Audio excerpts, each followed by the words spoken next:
Now, a party election broadcast by the Scottish National Party. In the forthcoming general election, one thing's for sure. All the main parties will claim to have Scotland's interests at heart. But how real are those claims? At the last election, there was no shortage of promises from Labour. Labour promised to cut NHS waiting lists by 10,000. But waiting lists are higher now than they were when the Tories left office, and people are waiting longer for treatment. It's no better in education. They said they'd cut class sizes to 30 or under for the first 3 years of primary school. But government figures show that 20,000 children remain in classes with more than 30 pupils. The truth is, Labour has failed to deliver for Scotland, and they know it. They've also failed to fight Scotland's corner at Westminster.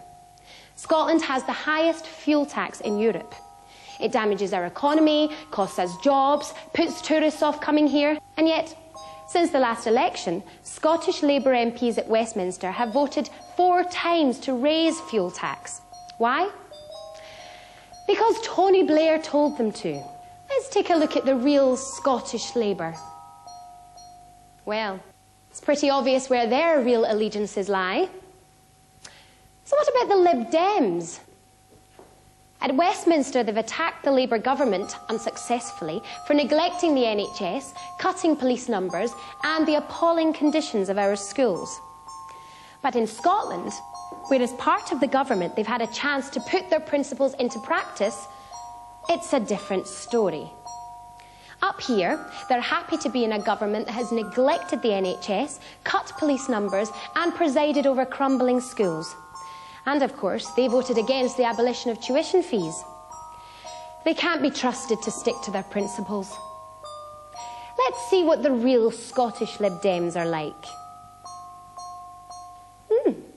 Distinctly woolly, just like their policies. And then there's the Tories. The Scottish Tories were resoundingly beaten at the election 4 years ago for one simple reason. They have never had any interest in Scotland's welfare, never spoken out for Scotland. They have only ever acted against Scotland's interests. Remember the poll tax? How could you forget? And when you look at them today, they're a party whose leadership is in disarray with no relevance to Scotland whatsoever. They are unelectable. No wonder their knickers are in a twist. So is there any party which has undivided loyalty to Scotland? A party that won't desert its principles or take its orders from London? A party that will stand for Scotland at Westminster? There is one. The SNP. Well, there's no doubting their credentials. The fact is, the SNP are the only party that will fight Scotland's corner at Westminster. The only party that will stand for Scotland. That's why a vote for the SNP in the Westminster elections is so important. The more SNP MPs we have in London, the more Labour will be forced to listen to the real needs of Scotland. And it'll mean we'll be able to shape our own future. Scotland's future.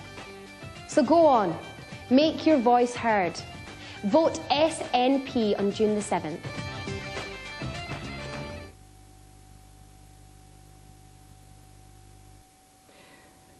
That was a party election broadcast by the Scottish National Party.